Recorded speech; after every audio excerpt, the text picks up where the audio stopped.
नमस्कार, तुम्ही पाहत आहात कर्जा महाराष्ट्र 24 न्यूज। व्हिडिओ आवडल्यास लाईक, शेअर आणि सबस्क्राईब करायला विसरू नका।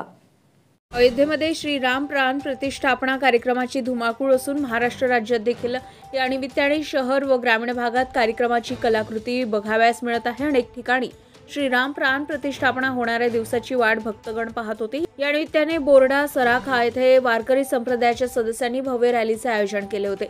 यात प्रामुख्याने श्रीराम, माता सीता, भाऊ लक्ष्मण आणि महाबली हनुमान यांची स्वयंचलित प्रतिमा तयार करण्यात आली होती। रॅलीची सुरुवात हनुमान मंदिरापासून झाली तर पूर्ण गावाची फेरी मारून परत हनुमान मंदिरात रॅलीचे समापन करण्यात आले। नंतर हनुमान चालीसाचे गायन करून श्रीराम यांची आरती करण्यात आली व उपस्थित सर्व भक्तांना प्रसाद वितरित करून महाप्रसाद वाटप करण्यात आले। या कार्यक्रमाला सुरेश डडमल, महंत शुभम सूर्यवंशी, पंकज सोनावाणे, पराग गजवे, धीरज सोनावाणे, ऋषिकेश राऊत, नरेश चौधरी, प्रमोद गजवे यांच्यासह इतर सर्व सदस्यांनी व गावकऱ्यांनी मोलाची भूमिका बजावली व कार्यक्रम उत्तमरित्या पार पडले। कर्जा महाराष्ट्र 24 न्यूज करिता नागपूरहून आमचे प्रतिनिधी पंकज चौधरी।